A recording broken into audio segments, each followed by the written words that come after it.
Hello, everybody. Come on in. We hope you're doing fantastic on this very sunny Wednesday, at least here in Las Vegas. Sorry if you're on the East Coast. I know you guys got slammed again with some crazy, crappy weather.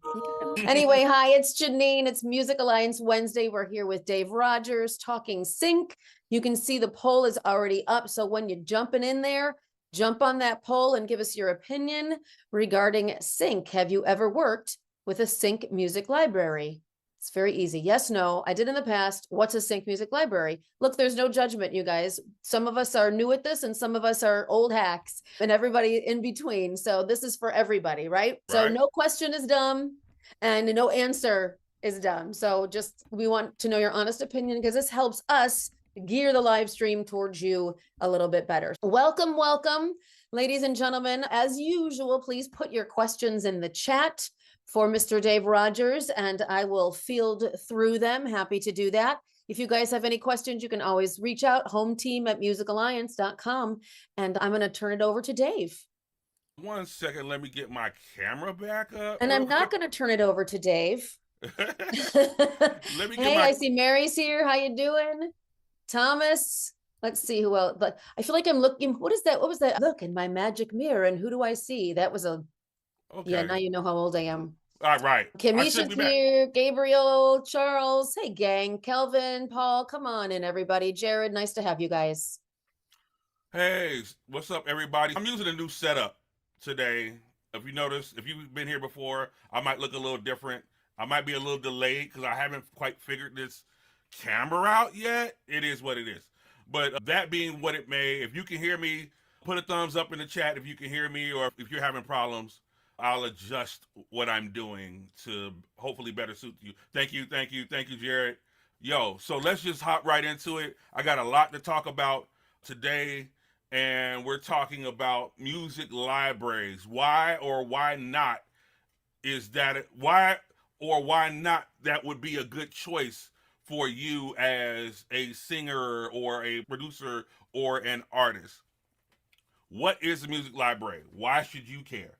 Glad you asked me that. Yo, so a music library is basically a repository, a big warehouse like Walmart, Sam's Club for different genres of music that sync music supervisors and directors and editors can go to at any point in time when they need a small piece of music to go into a visual or a show or a commercial or a web thing or a YouTube intro or whatever. I can go to this said music library, look through what's there, and grab a piece of audio and put it in my piece of media.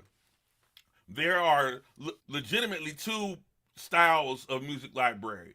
You have music libraries that cater to online situations like an audio jungle that or a now art list or whatever that has a music repository specifically catered to online creators and things of that nature where you would pay per license, like you regular person, regular YouTube personality, regular influencer would pay a small fee, a small licensing fee to license a piece of audio that goes into your YouTube video so that you don't get a copyright flag for it.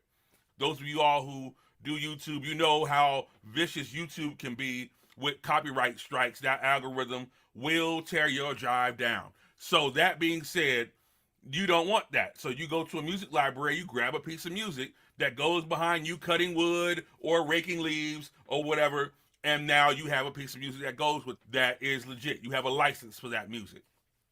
The other style of music library is facing toward mostly studios and editors and directors who use what's called needle drop for film and for TV shows and things of that nature. And those music libraries act like a pseudo publisher, if you will, facing toward those types of entities and those types of creatives. And they majorly push that angle. So that music library might only work with Netflix shows, or they might only do overseas content, or there's like music libraries that focus on documentaries, music for documentaries, or country music. There's country music libraries. So like things of that nature. If you homework, actionable steps after this, if you start to Google music libraries, you'll probably come up with on the first few pages maybe a 50 to 100 major music libraries worldwide that focus on various things, just the two things that I mentioned and plus. And so that's kind of where these entities can go and pick a piece of music. Hopefully that piece of music is yours. How does a music library work? Like I said before, the music library basically, they partner with producers and artists, mostly a certain style of producer, but I'll get to that. They partner with producers and production houses and production entities to administrate. There's a vocabulary word for you. They administrate on the behalf of said producer, and they say, hey, producer, will you allow us to administrate on your behalf the music that you send to us so that we can procure placements for those for you? Now, put a pin right there. There are some libraries that are more active than others in actively reaching out and finding out what music supervisors want. Or they're just some that like just Walmart, come one, come all. If you find it here, you find it here. If you don't, it's up there. It's on aisle 6. Like, yo, go to the international aisle. It might be on the shelf somewhere. So that being said, there are various types of music libraries. Another pen. I already hear you in your mind. Dave, what music library should I be going to? Or can you give me a music library that I can go to right now? And my answer will unequivocally be no. Why would I not do that? Am I just being mean? No, I am not being mean. This is why. I don't know what kind of style. I don't know the style of your music. I haven't heard it. I don't know what you're looking for, and I can't direct you to a music library. There's no one size fits all music library. There just really isn't. They all specialize in something. And the people at those music libraries, truth be told, they have a preference for certain styles of music that they like to do, that they like to place, that they like to push. The music library that I work with might not be the music library for you. You might do rap. But the music library I do, they want EDM. And that's going to change depending upon what the market wants at the time. Quick story time. When this was 2011, 2012, EDM was starting to splinter in, like the dubstep thing was going on with EDM real hard. It started to splinter, and everybody started to go all different kind of ways, and future bass started to become a real thing. I heard it, and I was like, yo, this is probably going to be the next thing that people want. The next thing these libraries are going to start asking for is future bass music, that style of music. So I started creating it like crazy. Not because I was getting a brief for it, not because anybody was asking for it. I just knew, like, my ear told me, like, yo, this is going to be commercially viable. They're already using the dubstep stuff. They're already using stuff that sounds like Skrillex. They're going to want this. And I started to pitch it. The libraries were like, what is that? We have no slots for this. Yo, why are you making this? Who wants this? And I'm like, no, trust me, this is going to be hot. They're like, we don't really have a slot for it. 6 months goes by. I get an email. Hey, that future bass stuff, you still got it? You got it? You didn't give it to anybody, did you? Like, I knew it. My ear told me correctly. Y'all were going to be looking for this. And sure enough, it was all over TV for a year and a half. And so that's my mindset. But I'll get back to that at the end of this. I just wanted to tell you that story time to show you an example of kind of how these music libraries work. There's Hey, Dave. pros. Oh, go ahead.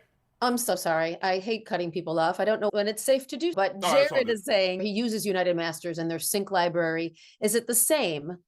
And then he's asking what we can offer if they don't. I'm not even sure. That's why I wanted to ask you because I'm not sure what United Masters are. Okay, so the United Masters thing, they took a book out of United Masters works like Taxi in a sense that, hey, you give them right when you upload at United Masters is essentially a DSP that sends your music to Spotify and Apple Music and Deezer and whatever the thing is in China. And yo, they send it all over the place on your behalf and they collect mechanical royalties.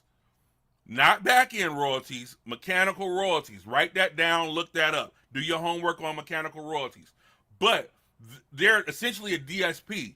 They have a library arm to where if someone was to come to them and say, hey, this music was released with United Masters, can we procure a license from you and not from the artist? And you give them the right to negotiate that deal for you because you uploaded your music there, which is something that I don't really feel very good about. What if they nickel and dime me on a deal that could have been 50K, I got 4. You know what I'm saying? Is yo, I want the ability to do my own deals, but with the music library, yo, you behold it to whatever the deals that they have. Is it a good way though to just jump into that certain industry? Because I know it's very hard to get into and establish yourself. So would that be a good way to get your first placement, perhaps? I And don't know. Yo, if you got a good placement, God bless you. But I don't know that you're going to be able to get all of what you should have gotten had you to work with a licensing agency or agent or work with the actual boutique music library. Because watch this, the library doesn't get paid until you do. United Masters is going to make whatever they're going to make their 1995 off you regardless.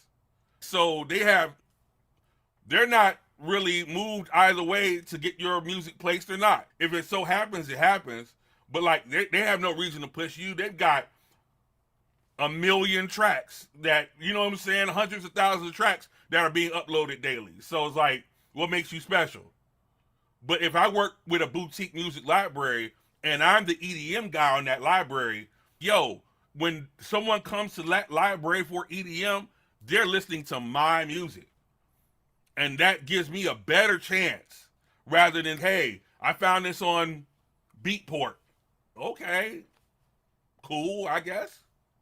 So I can't, a pimp named Slickback can't condone that right there. I don't know that that's something that I would necessarily tout as the way into sync or a smart way into sync. Yo, if United Masters floats your boat as a DSP, say word. I know you can use your phone to upload. That's dope. Nobody else does that, so that's cool. But hopefully that answers your question from my perspective. That's my perspective. Yo, take it with a grain of salt. Where was I? What was I talking about? Jared is interested in getting back to what we do offer here at Music Alliance. And Jared, that's going to be a separate conversation, which we are happy to have with you. But right now we're going to let Dave do the rest of his spiel. Yeah, and like Music Alliance, as I know, doesn't work as a music library. That would be a completely different paradigm shift. And you kind of want to be specialized to do that. Yo, you don't want your dentist changing the brakes on your car. You know what I'm saying? Like, you want somebody specialized to do that. And so that's what boutique music libraries, that's like the pitch for them. They offer a sort of a boutique experience to say, hey, if you're this style of producer or you're this style of artist and you can create in bulk, I'm going to get back to that because that's a big deal. And you can create these things for us. We want to work exclusively with you, and we're not going to work with 50, 100, 1,000 different producers. We just want one guy or one lady or one they them to come in here and work in this capacity, and we'll pass that work along to you, and we agree to get paid when you do. And so that's like the pitch underscore for Music Libraries. Why should or who should be looking at Music Library work? I'm glad you asked. So I'm a certain style of producer, and I don't express that Music Library work is for everybody and everybody should get into it, because the way Music Libraries work is different than the way the regular industry works. How music libraries compile music in bulk. What do I mean by that? Music libraries will take 10 songs, 20 songs, 50 songs, 100, 200 songs, and pitch them for the next season of whatever, Real Housewives of Antarctica. Yo, they'll just compile it. Hey, we have all the music that you need for this particular show or this run or this season of shows. You should use us. And that music supervisor, okay, cool. I'll go here and I'll grab it from here, because all the music supervisors are looking for is quality music. They just want quality music to go in their show. And so that means if you're the type of producer that can sit down and create quickly, also, there's another caveat. I talk to artists all the time and they want their music synced, but they don't make commercial music. This is mostly commercial music, like the stuff you hear in Target ads, the stuff you hear on Apple keynotes, the stuff you hear. Me personally, I pride myself in being the style of producer or the kind of producer where I can hear something and be like, yeah, I can make 10 of those, right? I can make 10 of those before lunch. Easy. And yo, I have no artistic tie to it. It's my day job. It's what I do as a day job. And it's, yo, you go into work and you make sandwiches. I come into work, I make hip hop beats. And so that being said, yo, I know what they want to hear. I'm going to make them the way that the music library will take them, because that's an important thing too. I'm not trying to be artistic. I'm not trying to win no Grammy. This is my day job. I am pushing this music like packages. And that being said, I'm that style of producer. I can do it day in and day out. I can do it sleep. I can do it woke. I can do it while I eat. It don't matter to me. And so that means I'm the type, I would consider myself the style of producer that music libraries would want to partner with, because I can create a lot of music, a lot of different genres quickly and with quality mixed well, and I can follow a song brief and get you what you're asking for. Now, I realize that's not everybody. You might be the type of person like, yo, I pour my heart and soul into my music. Yo, music is life for me. Yeah, yeah, yeah, yeah, yeah. You know what I'm saying? This might not be the area for you. I'm not going to sugarcoat it like it is. Like, it might not be something that you want to deal with. You're welcome to listen to the rest of my talk. But yo, if that's the type of things, if music is super personal to you, this is not what we're talking about here. We're talking about the music business, doing the music business, emphasis on business. And that's why you see me on my pile of crap back here. Yo, like my pile of instruments, this is what I come into my office and do every day when I do it. So, music libraries, who are they looking for? Mostly producers that are capable self-starters that can go from an email prompt and in maybe a day's time sometimes come back with several quality pieces of music that hopefully can get placed in a show. People that can do their own research, that can go and look and say, okay, this is what is trending. This is what these shows have been asking for. I can make that. And I have the musical knowledge and the software and whatever. It's not, hey, you see me in my studio, don't think that you can't do this with a laptop in Logic or FL Studio. Anybody that has a good ear and enough skill to sit down at a DAW can do that part. The skills are the important part, not the technology. Technology is just a tool. It's, yo, I don't want the person with the shiniest hammer to build my house. I want the person who been swinging that thing a long time, pause, that knows how to build houses. That's who I want to build my house. And that's who libraries want to make the music for them. They want a skilled person who knows how to make quality music fast. That being said, if you're an artist, that doesn't count you out. Let me put, that's a pin right there. Let me say that as a caveat. That doesn't count you out of the sync game. Oh, I don't do that, so I guess that's the end of the road for me. No, this is what I'm talking about today. Might not be your cup of tea, but there are other ways into sync other than music libraries. I just happen to be talking about music libraries today.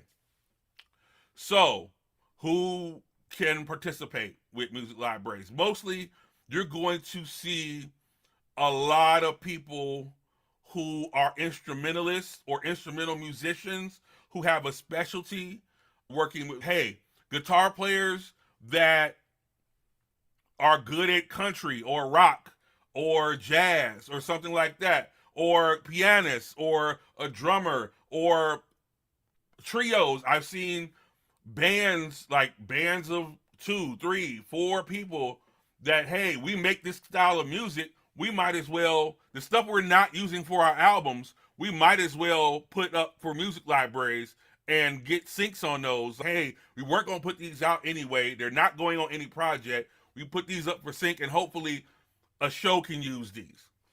Or self-starting, now I'll pin right there. That does not mean as an artist you can't create for a music library, but it does raise a couple complications when coming, hey, if I was an artist, I would create a production company and I would hire musicians on a contract rate and I would create music with that, put my vocals over the top of it, and then submit that as, hey, this is part of my catalog.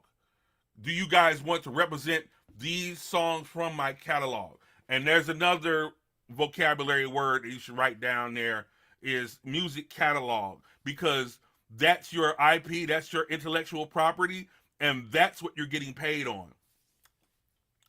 I'll come back to that if I got time. Music catalog. Somebody remind me.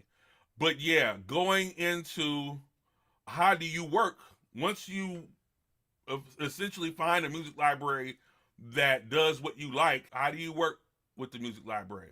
It's normally very simple. Most music libraries, if you Google them and you search their music library and you find a music library that's doing like the thing you want to do, it's okay. There normally is a submission process. Either there's a submission sheet on their website or a number that you call, or most of the time it's just like a little email form on the site. Hey, what's your name? Where are you from? What's your phone number? Send us a link to some work you've done. And that's pretty much it. And we'll call you back. Most of the time, that's a process that takes anywhere from a month to 6, sometimes 8 months, sometimes a year. Yo, I know libraries that don't check that email box often because, we're full up on producers until one of them leaves or one of them, God forbid, something happens to one of them. We're not really looking for another producer. So they might not call you, they might not hit you back for a long time, if at all, if they're even interested. Pin right there. And I'm going to probably say this every session. The sync licensing game is mostly about your ability to take the word no. You're going to hear a lot more no's than you hear yeses. You think you make the best music in the world, but that's subjective. And even that may even be the case. You might be the best at making whatever genre you make, but the music library, one, has to be looking for that, and two, they have to be able to recognize that. Yo, if I make country music, I probably don't have the best ears for judging rap. And so you might be an amazing rapper. But yo, that library, the people at that library don't know how to judge that. They don't know quality rap from garbage rap. They don't know. So you're casting pearls before swine, which is why I say you have to find the music library that fits with the genre that you make and are getting the types of placements that you want to get. Because, yo, let's say, hey, I rap or I do country or I do jazz, and this library, even though they love your music and they had a place for you, they're not placing that type of music. They're placing classical music. And it's, yo, how come I'm not getting any placements from this library at all? But I keep sending them music and they keep accepting it because that's not the type of music that they place. They focus primarily on classical music. And if you don't do your homework and you don't know that, then you're going to be spinning your wheels. You could have used your time to do something else. Yeah. Okay, there's a lot going on in the chat, so I'm just going to pause really quickly. All right. Sorry, Dave. I know you got a lot going on. So, BJ, I will put together the list that Neil's posted of the different music libraries, and I will put that in Slack. And if you guys are not full members with Music Alliance and you don't have access to Slack, then I guess put your number in the chat. We'll talk and I'll give you the 411 on all the great stuff that Music Alliance offers, all the value that we give you guys. And we would love to just have a conversation with you to see if you're a good fit with us. So put your number in the chat and we can fill you in on all of that. And so Chaz has a question. Have you uploaded the instrumental and the song and got placed with either? I'm glad you asked me that, Chaz. That's a good question. So, mainly with music libraries tend to place instrumental music. That's not exclusively, but most of the ones that I work with tend to place instrumental music. Why is that? Because I believe most pop lyrics are contextual, but instrumentals can be used for a plethora of things. So they don't necessarily, unless it's a specific genre, it doesn't really denote context. So most music libraries will specialize in instrumentals. So I tend to create, either preemptively, I'll create music that I know this music library will take, or I will go from what's called a song brief. A music library will send me an email in the form of a music brief, and they'll say, hey, Dave, we're looking for acoustic hip hop with the jazzy overtones, this artist and this artist over here, and it's for this new show that's coming up on Hulu, and we need it by Thursday. Good luck. And so either it's my choice to then, okay, I'm going to participate in this, or hey, this isn't for me. Because I don't anticipate in every brief that comes down my email box. I'll look at something like, okay, hey, we're looking for intense rock and metal. I'm like, that's not my genre. I could try to fake it to try and get something, but then I'm just going to look silly because there are people who are going to be submitting that really do that style, and I'm going to be going up against those types of people. And I'm like, yo, I don't want to look foolish. They're like, what is Dave doing? Why is he down here with the rock people? Because those emails go out to everybody on the library. So they're not just sending things to you. They're sending it to everybody. It's a cattle call. Hey, if you got this, or if you have this in your hand right now, send it in. And so I don't want to go in there and be like, yo, man, look like an idiot, because I don't really know how to make death metal like that. Why am I down here? But the short answer is, yo, you definitely can place an instrumental off of a regular song if you own or you are the master rights holder to said song. Real quickly, just because you put a song out and you might have purchased the beat from somewhere, that doesn't give you exclusivity to that beat. I would go and look at the contract that you have with, let's say, hey, you didn't make that beat. Unless you made the beat and you're the artist on the track, then you own 100% of the master rights to that recording. But if you you paid a guy on BeatStars for this beat, and you went to the studio and you rapped over it, and you got a little contract from BeatStars that said, hey, you could use this exclusively for this term and that term and for this thing and for that thing. I would go back and read that contract because you may not own 100% master rights to that song. And so you might be in big trouble if you try to get that song place. They say, hey, we only want the beat. Or, hey, can you send us the instrumental and we want to use the instrumental for something else? And it's, oh, wait, or whatever. Or you don't have a split agreement with that said producer that states, hey, we split these songs 50-50. We own the master rights to these songs 50-50. Most of us are born to it, or come back and suddenly play the Wow, that's crazy. But yo, so that being said, music libraries are a great way to get into sync. And with the remainder of my time, why music libraries might not be the way to go. There's some pros. I gave you some pros to music libraries. Like, yo, they're a great way. If you can create in bulk, you can create music quickly in bulk, then music libraries might be the way to go for you. But like I said before, if that's not something that you're into, it might not be the workflow. It might be something that, like, yo, that workflow blows you. And you're not going to be very happy doing it. And I don't want you to do something that you're not really happy doing. There's a lot of different, you talk to like different sync agencies or agents or music supervisors, and they're going to be all over the map on the usefulness of music libraries. One thing about music libraries is the thing that makes music libraries great is also the major detractor from music libraries. What is that? Music libraries are a great place to find specific genres of music, and a lot of it. But that being said, there's going to be a lot of music. Most music libraries have a lot of music on there. Your music is going to get up there and it's probably going to sit for a while until someone finds it. The way music libraries work on the outward facing side is you send your music in, you send in different cuts. Hey, this is the dialogue cut, this is the instrumental, they might have a thing where, oh, this is a minute cut, this is a 60-second cut. You send all these different cuts of the song in, or the songs, plural, and the music supervisors on their end, they just scroll through. Just the same way you might scroll through Spotify looking for something to play, or you scroll through TikTok looking for something to watch. Music supervisors are scrolling through this music like, no, oh, that might work. No, oh, this was cool. Oh, no. That's their job. That's what they're doing.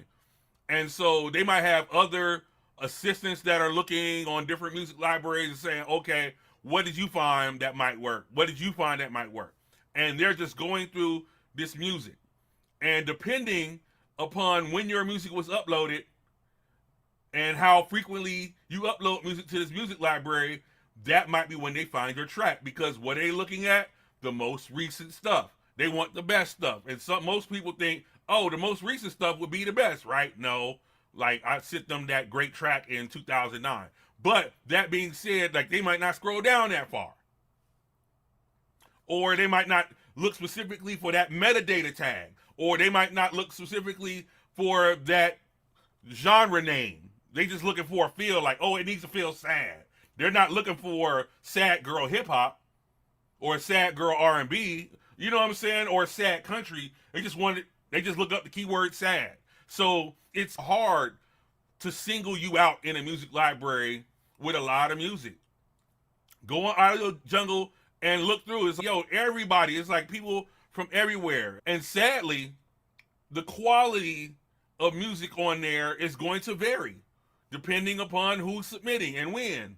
So it's, yo, you might be the best EDM cat in your area.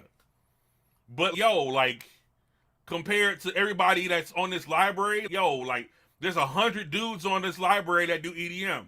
Or 100 people on this library that do EDM. How do you fare with them?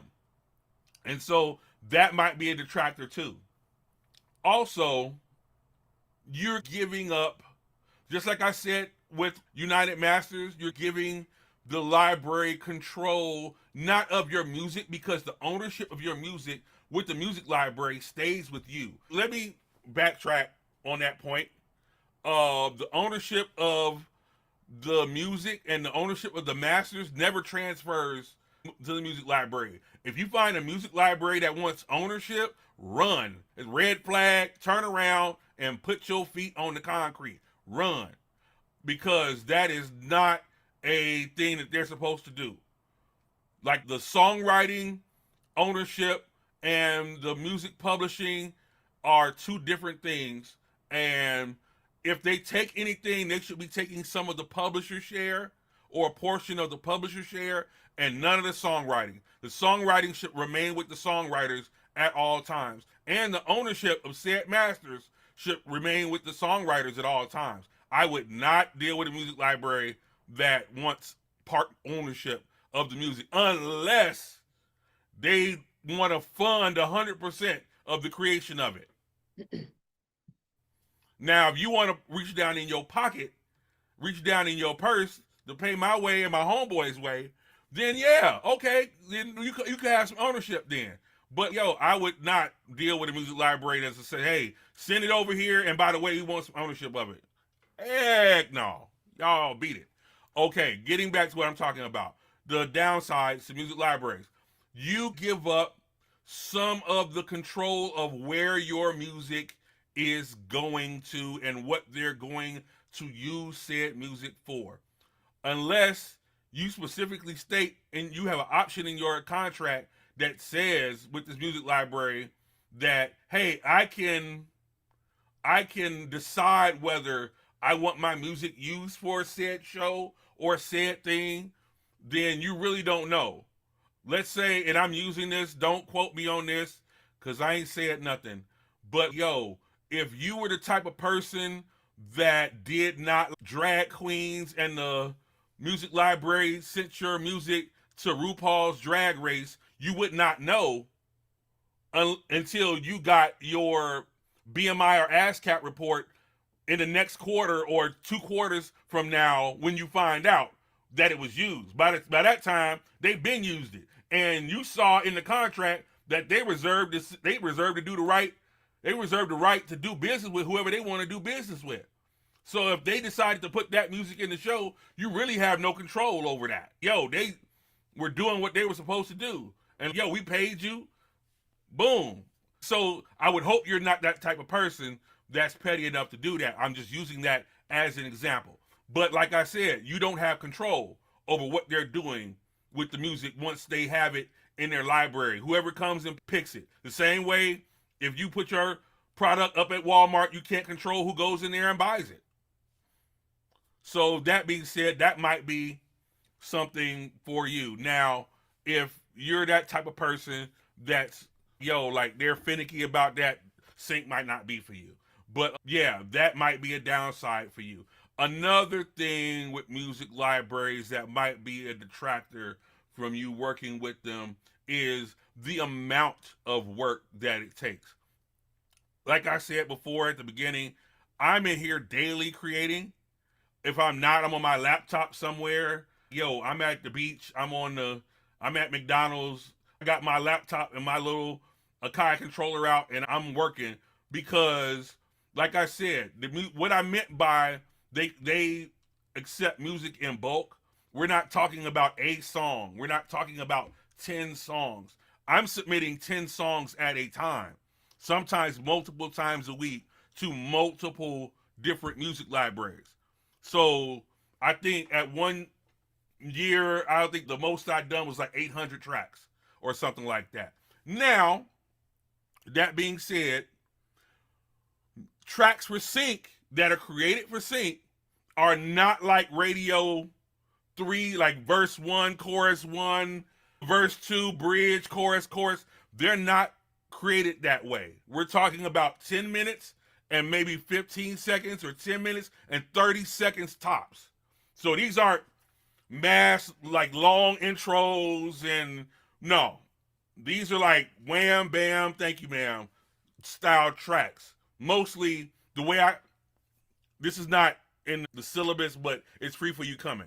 The way I tend to create for sync is I tend to have a main idea a spot where someone can talk, a build up, and then I will go to a second idea chorus ish, a different kind of hook or a different style. It might be a different type of lead on the top or whatever. And then I'll go back to my main idea, and then that's the end. It's not, oh, you got to have these big, long, like 100. Who gonna make 800 full songs? No, these are not full songs. So let me put that pin right there. I'm not superhuman. So that being said, but they are 800 different ideas.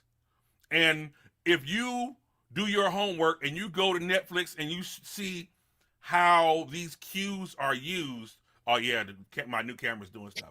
And you see how this is like these new shows are using these tracks, you'll find out that, hey, they're using them 10 seconds max, 5 seconds here, 3 seconds there. Like, they're using a context of background. They're called background cues.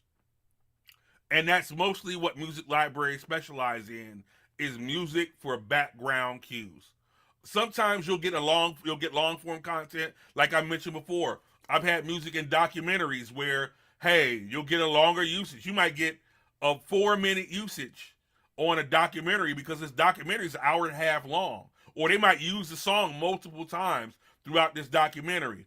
But that's not the overall standard of how music is used in sync. It's normally used in little bitty chunks. Matter of fact, go to your favorite series and see how many different pieces of music you can spot within that one episode. You'll probably count maybe 50, 100, sometimes maybe even 100 different shows, background cues that go by. You don't even realize, oh, they were in a diner. That was a piece of music. Oh, they were in a club. That was a piece of music. Oh, they were at the house. The TV was on. There was music on there. Oh, hey, the girl was doing homework. She had music playing. Oh, there's all these little bitty cues that are going by that if you're not conscious of it, it becomes part of the visual. And that's what they're using this music for.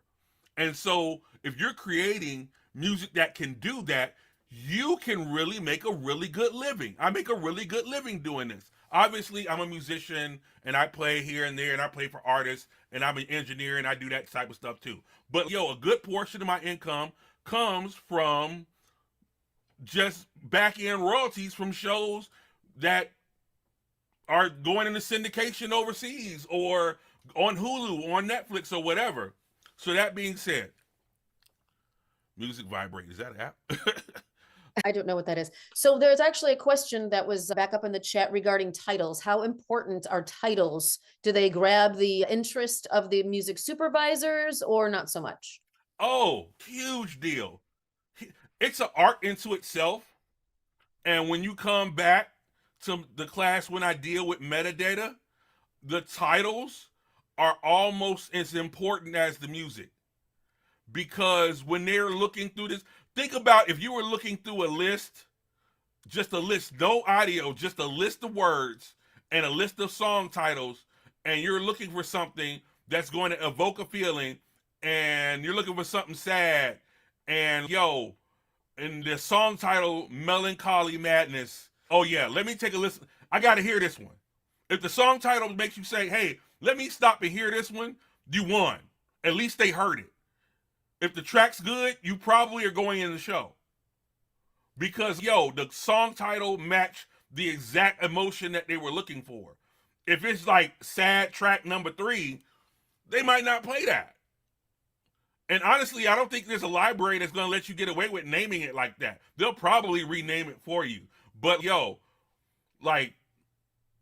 I tend to pride myself on the ability to name my tracks the correct emotion as the title, or a title with the correct emotion in it that evokes what the track is about. That's half the battle. As long as I can get you to click, baby, I got you. Any more questions? There's a lot going on in the chat I have to address. So some people are like, Dave, call me. That's not how it works, you guys. So the whole reason why we do these live streams is to show you the value that our mentors bring to the Music Alliance platform. So if you want Dave to interact with you, if you want him to do a track review, it all comes down to you being a paying member with Music Alliance, because we got to keep the lights on, right? So no one's getting wealthy here. We're all doing this literally out of love. All right. It is a labor of love for all of us. And we That's do right, love Jenny. mentoring and speaking with you guys. But Dave's not going to just pick up, he's very busy. He plays like 18 instruments. He's just got a lot going on. So his time is valuable as well as your time. So if you're going to get a call, you're going to get a call with me or Quinn, and we're just going to talk with you about the value and everything that we can offer you. In these live streams, Dave's trying to share his wisdom and his knowledge with you. Some people are like, I'm not getting any help. I'm not sure what you want us to accomplish. And we only have 10 minutes left and the whole stream is only an hour. But I'm trying to say, if you leave your number, Quinn or I will call you and we'll talk about what you need and if we're a good fit, and then we can move forward for planning with you your hopes and dreams for the next year. Just wanted to say that. Educational and networking communities have to exist by members buying memberships, and this is why we exist. But when you check out the values that I just put in the chat there, you realize that this is more of an asset, not a cost. You actually end up saving money in your music career if you sign up. Check out those value lists or leave your number. Me and Janine will call you and see if you are a good fit for this community and if you want to grow with us. So check it out. Thanks. Yeah, we'd love to have you guys. And just so you know, while we're stopped, tomorrow is our new member info session. So there you go. It's just posted there again, 6 o'clock Pacific Standard. So all of your questions hopefully can be answered tomorrow as well. And if not, we can still get on a call. So hopefully you guys tune in tomorrow and we'll go through all of the amazingness that Music Alliance has. We're adding so much value, you guys. We're adding stuff every month. So hopefully you come on board and we'll treat you well. I promise. Yes. Same time, Gabriel. Anything else? Yo, so just as a closing piece, I'm not getting rich off Music Alliance. I come on here because I care about your music and I want you to be able to monetize it. I believe there's enough work out here for everybody. For those of you all who want to do quality work and who want to put the actual time that it takes to do something like this in, because this is not a sprint. This is a marathon. Sync licensing is not something like, you do a track today, you get paid tomorrow. Like, that almost never happens. This is something that you have to pour a lot of time and effort into to see a result, and you'll be a while before you see it. But know that if the work is quality and you're doing what you're supposed to, you will see a result. There will be a result. I would not sit here and blow smoke to you like, I literally have sent my kids to college off music. So that being said, I'm not just the president, I'm also a client, as it will. This is literally what I've done. Now, I won't say, I'm not flying in no private helicopters, but like I said, I'll be able to make a decent living and not have to punch a clock off of music. I come in and I do music when I want to, and I think that's worth something. And I think that you can do it too. I think we're talking about that last night. It's your freedom. You have freedom. You've created this beautiful platform for yourself, and now you have freedom to create when you want to, and it's glorious. And I think everybody would absolutely love that. And if you want to do something like that, stay tuned with me on here, and I'll tell you how I did it. I'm giving you literally step by step how I got from point A to point B. If you were here last session, I talked about how, I came in on the underside of sync licensing. Somebody actually kind of scammed me in a sync licensing. That's how I figured it out. So I didn't come in, didn't nobody give me no game or, hey man, here's how you do it. I got scammed into it. I'm literally telling you how not to start out the way I did. I'm giving you the game. Like, here's how you can do it so that you don't get got. Said, I'm hoping everyone listening tonight is understanding the wealth of insight and gems Dave is dropping. This is golden. So thanks, Anne Marie. I appreciate it. That's very sweet of you.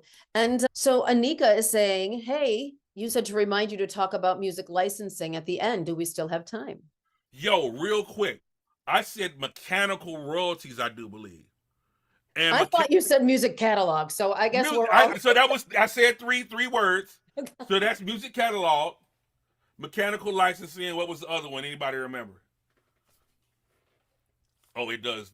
Anybody remember what the third word was? But yo, real quick, mechanical licensing is money that you receive from your DSP, from streaming and from BDS spins and things of that nature. That's money that comes directly back to you from iTunes and Spotify. It's probably not a lot of money because they pay out pennies on percentages.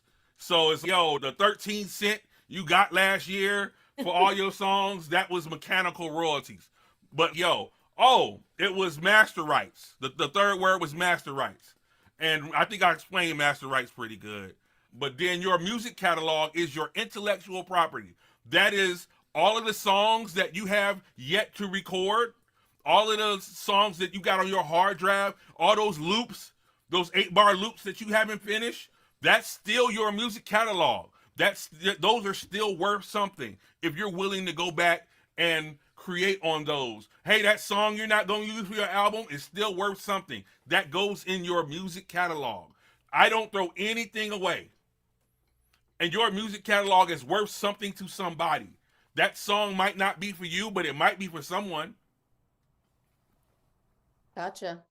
Yo, if you had another question, either you can hit me in. Don't crowd my IG, but my IG is Dave Rogers Music on IG. If you want to hit me on there and ask me a question, like, yo, like I said, like, I'll try to get back to you. Or if you a member of Music Alliance, like, they're going to make sure I respond to you in Slack.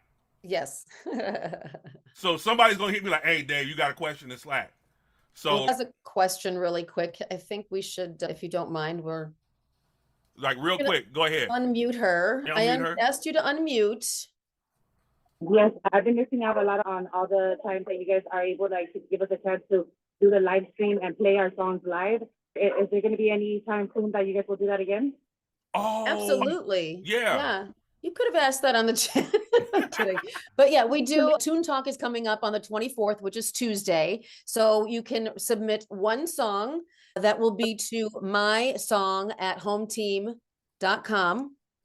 And our members, we choose our members to go first because they're paying members, because they're investing in themselves and we're investing in them, vice versa. And then we do choose a handful of non-members, I guess, to say that, to get your songs out there as well. But we also have coming, you might want to consider joining, because we also have coming Mars, which is our Music Alliance radio station, which will be up streaming 24/7 on our YouTube channel, which will be to over 580,000 subscribers that we have currently. And this is already estimating to basically double in size and viewership in the next couple of months. Tune Talk is the 24th.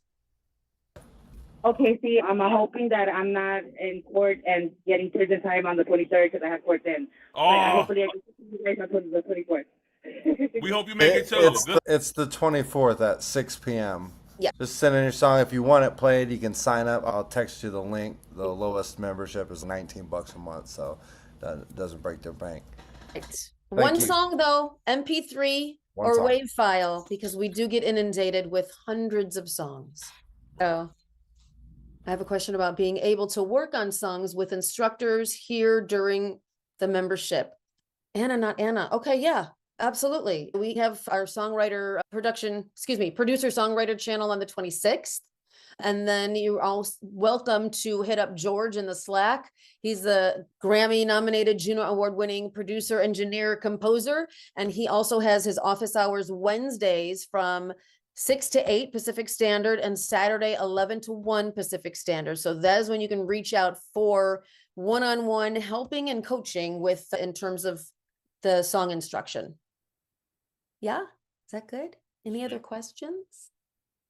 G3 is on Slack now. He's always on Slack. Yeah. Any other questions, Dave? Sorry. Do you have anything else you would like to leave us with? Yo, thank you for listening to me ramble again.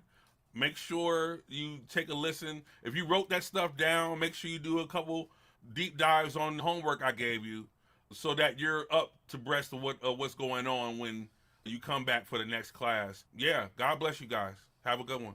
Awesome. Thank you guys so much for tuning in. Samson, I did just answer your question in the channel, but if you want to leave your number or if you already did, happy to call you and go over what each membership tier represents, the value 19, 39, and 49 currently. And can you send me George's number? No. Sorry, I just said that's not how it works, Charles. The only one you get to talk to is me or Quinn until you're a full member. And then we get you in the Slack, and that's how you work with the mentors. Sorry, that's not how it works. I'm a little punchy right now because I haven't had dinner. So I'm going to go feed my face. Right. You all have a great evening. We hope to see you tomorrow for our new member info session, where I promise I will talk to you guys a full hour about everything you can get from Music Alliance. And we hope that you tune in. Thank you so much for being here. You guys are great. Have a great night. Good night.